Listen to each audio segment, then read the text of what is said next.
in armed conflict, when the numbers of those who can cause nuclear catastrophe or some other form of global devastation are growing inexorably? And what of pollution, discrimination, endangered species, detention and torture, plagues and degenerative diseases, the signs of pending geological cataclysm, and the worldwide increase in violence and terrorism? What our mood should be is angry, shocked, sad, outraged, depressed. And instead of applying ourselves to becoming happier, what we should be spending our time doing is identifying and bringing to light the people who are causing all of this, working to defeat candidates who disagree with us, taking steps to protect our personal supplies of food, money, and shelter, giving away what we have to the needy, marching, writing emails, giving speeches, holding prayer vigils. Fear of happiness. These are indeed bitter questions, and few have agreed on an answer. Obviously, there is no widespread consensus, and it's equally obvious there never has been. Nor is it the purpose of this book to make another futile attempt to rally support for still one more unworkable solution. It should be clear that there is entrenched guilt over lightheartedness and substantial fear that when we take time out to be happy, we are not protecting our interests and certainly not doing all we could for the world.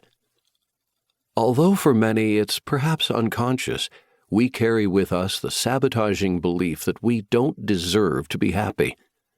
To have any aspect of our lives run more smoothly than is natural is somehow proof of our guilt. Whenever things are going too well, we fear some vague, undefined retribution, as if the world has a consciousness that keeps track of these things, and since we are not getting our quota of hardship, the balance will soon be set right. The news and entertainment media contribute to this attitude. It is very difficult to sit in front of the TV night after night and not come to believe that tragedy is to be expected in every life, and that some form of natural law is being violated if this is not presently true for us.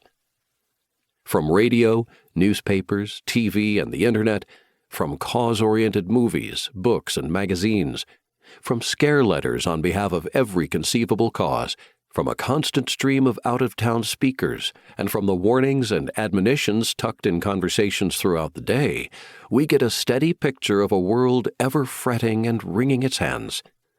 Whether in good times or bad, the ordinary and the prominent all do it. So we assume there must be some value in this time-honored attraction to misery. Thus, we have come to believe that we must keep our guard up at all times. We also believe that if we are happy, we have let our guard down. This means our minds must stay focused on all the dark corners. We must never allow ourselves to forget a single painful experience. And we must persistently catalog every upcoming event that could turn against us. Yet, have you noticed how much of what we think will happen never does? Just consider for a moment the countless hours most of us spend fantasizing our reactions to things that will never be, formulating answers to remarks we will never hear. And if for a moment we run out of future twists of fate to imagine, we go back in time and rewrite events and conversations that have long since ended.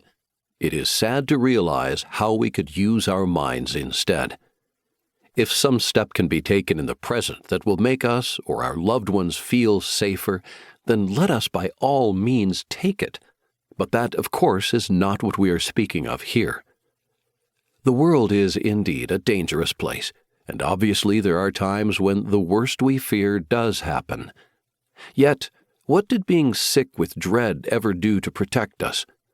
Fear neither causes the thing feared to happen nor prevents it. It is mere static. It is an absence of music. It is not power. There is calmness at the center of us, a very deep well of happiness that cannot be exhausted, but it will never be experienced while our perceptions are twisted by doubt and fear. 1,000 times a day, our love of happiness is cut short by our even greater fear of it. Even a little cheerfulness is checked if it goes on too long. If we find ourselves laughing with complete freedom, singing in the shower, or maybe just whistling loud enough to be